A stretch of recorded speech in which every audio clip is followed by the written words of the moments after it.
Mr. Rangel. Good morning, and thank you for the opportunity of being here. My name is Daniel Rangel. I'm the Research Director of the Rethink Trade Program of the American Economic Liberties Project. Economic Liberties is a DC-based think tank and advocacy organization focused on addressing concentrated economic power in the United States. And Rethink Trade is an economic liberties program to replace decades of corporate capture trade policies to deliver on broad public interests. Economic Liberties recently published a report regarding domestic and international competition problems in the semiconductor industry and how the implementation of the 2022 CHIPS and Science Act might be able to overcome them. Here's our report. This report was included in our submission for the investigation, and my testimony will focus in the supply chain resiliency aspects of this recent work. We applaud the USTR for undertaking the important mission of restoring America's broken supply chains after 40 years of mismanagement, hyperglobalization, and corporate control. The pandemic revealed brittle supply chains from areas as diverse as medical supplies, semiconductors, pharmaceuticals, and basic household goods. All of these sectors, the semiconductor industry received the most attention.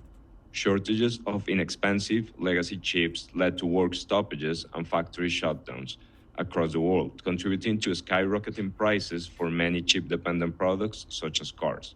This problem did not come suddenly out of nowhere with the pandemic.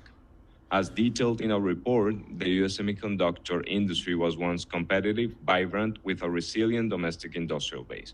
By contrast, today it's overly concentrated in a few key firms whose supply chains are unsustainable spread across the globe, but with the fabrication of silicon chips geographically concentrated in East Asia.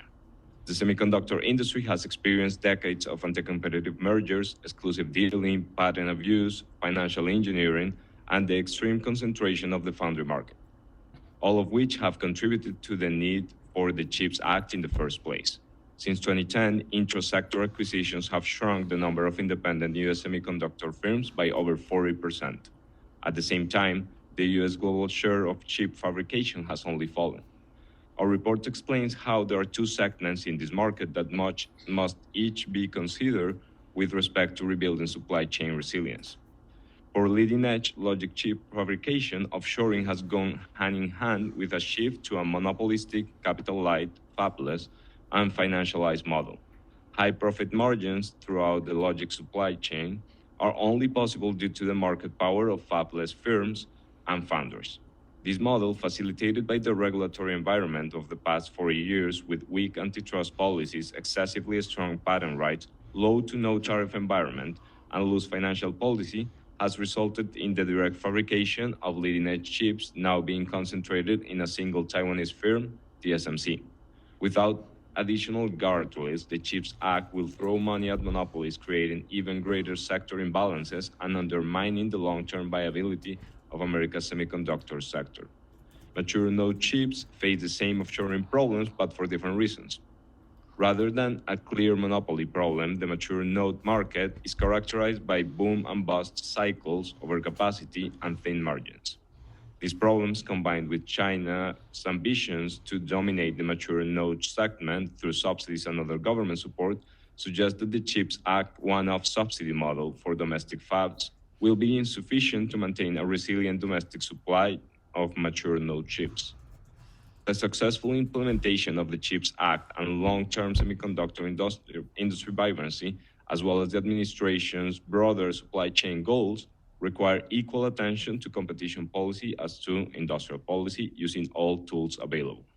Our report includes recommendations to reinvigorate competition, create more resilient supply chains, and stabilize the markets for both leading-edge logic and mature node chips markets, such as direct chips funding with the goal of promoting a competitive market of at least 4 leading-edge foundries in the U.S., create guaranteed demand for new entrants, establish dual sourcing requirements for chip buyers, require open patent practices in the industry through the National Science and Technology Council, and enforce more aggressive limitations on buybacks and dividends.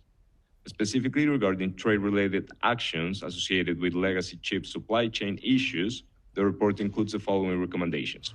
increasing most favored nation tariffs on certain electronic devices to reshore and friendshore the end-use portions of the supply chain. The administration has several statutory authorities to implement these changes and revise rules of origin in existing free trade agreements to increase the regional value content required for electronic goods to gain preferential access to the US market. Finally, there are other legislative actions that should be considered to protect domestic industrial base for mature node chips, such as a tax on finished consumer electronics paid by firms that excessively offshore their chip procurement, or a subsidy for buyers of mature node chips fabricated in the US. I close again by thanking USTR for undertaking this important work of restoring America's broken supply chains and the opportunity to share our work through this hearing. Thank you, Mr. Rangel.